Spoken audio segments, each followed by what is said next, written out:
Hello, welcome to our channel power with in. आज हम एक ऐसी कहानी लेके आए हैं जो कि एक क्रोधी व्यक्ति की है। एक व्यक्ति जो कि अत्यंत क्रोधित था, वो घने जंगल में एक वृक्ष के नीचे बैठा हुआ था। वहाँ पास में ही एक चींटियों का घर था। चींटियों का घर मिट्टी से बना होता है, वहाँ पे बहुत ढेर सारी चींटियाँ होती हैं और वह क्रोधी व्यक्ति उन्हीं चींटियों के घर के पास बैठा था।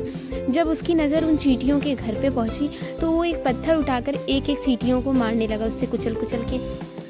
इस प्रकार जब वह एक चींटी को मारता और उसको मारने के बाद वह बहुत तेज़ी से हंसता और कहता कि लोग कहते हैं कि जीवन और मरण ये ईश्वर के हाथ में, इसे ईश्वर देता है और ईश्वर ही लेता है, उसके इच्छा के विरुद्ध कोई नहीं जा सकता। परंतु देखो, यहाँ तो मैंने इतनी ढेर सारी चींटियाँ मार दी और इनका कोई भी ईश्वर इन्हें बचाने नहीं आया। इस तरह कह कह के वो बहुत हंसता और एक एक चींटी मारता जाता है कुचल कुचल के उसी पत्थर से। कुछ देर के बाद एक सन्यासी वहाँ से गुजरते हैं तो वो इस व्यक्ति को देखकर वहीं इसके सामने रुक जाते हैं।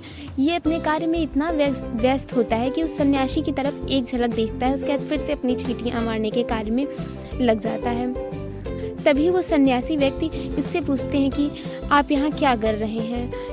तो वो कहता है कि दिखता नहीं क्या, मैं इन चींटियों को मार रहा हूँ। देखो, सब कहते हैं कि मारना और जीवन देना ये सब ईश्वर के हाथ में, लेकिन देखो मैंने कितनी चींटियाँ मार दी और इनका कोई भी ईश्वर इन्हें बचाने नहीं आया।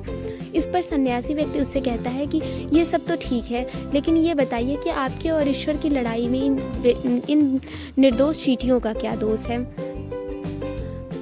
इस पर वह व्यक्ति जवाब देता है कि आपको यह प्रश्न करने का क्या अधिकार है, यह मेरा जीवन है, मेरी जो मर्जी करेगी मैं वो करूँगा।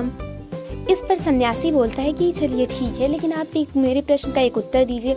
तो वह व्यक्ति बोलता है हाँ पूछिए, आपको क्या प्रश्न पूछना है। तो वो कहता है ये बताइए कि अभी तक, सन्यासी बोलता है कि ये बताइए अभी तक आपने कितनी चींटियाँ मारी।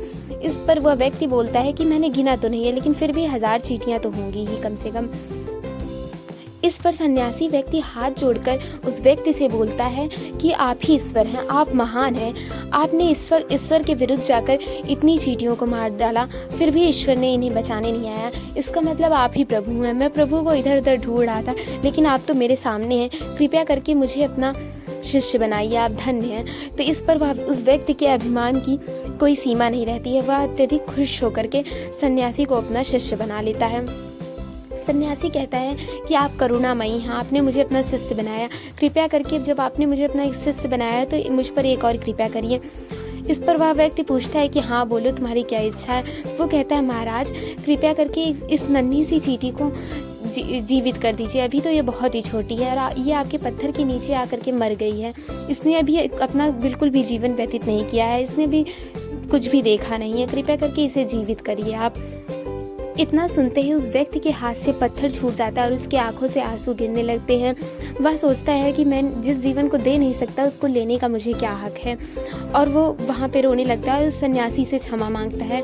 और इस जीवन से उसकी पूरी घटना इस घटना से उसकी पूरा जीवन बदल जाता है और वो कभी भी निर्दोष लोगों को मारना छोड़ देता है, चाहे वो जीव हो या जंतु हो या कोई मनुष्य हो। उसके अंदर एक करुणा का भाव पैदा हो जाता है। ऐसा नहीं था जब वो चींटियाँ मार रहा था तब उसके अंदर ये करुणा का भाव नहीं था, परंतु वह उसके अंदर दबा हुआ था, जो उस सन्यासी की बात से सामने आ गया। इसी प्रकार हर व्यक्ति के अंदर करुणा होती है, लेकिन उसको बाहर आने के लिए किसी घटना की ज़रूरत पड़ती है, जो कि हमारे दिन प्रतिदिन होता है, लेकिन हम उसे ध्यान नहीं दे पाते हैं। जब हम उस घटना को ध्यान देते हैं तो हमारे अंदर की दबी हुई करुणा बाहर आ जाती है। जिस प्रकार सिद्धार्थ, जो कि गौतम बुद्ध के नाम से जाने जाते हैं, उन्होंने अपने जीवन में जब एक मरे हुए व्यक्ति को देखा तो उनके अंदर एक प्रश्न आया कि एक दिन इसी प्रकार मैं भी मर जाऊंगा। यह बात उनकी पूरे जीवन को बदल दी और वो राजपाट छोड़ के एक संन्यास जीवन को धारण किए। Thank you for watching.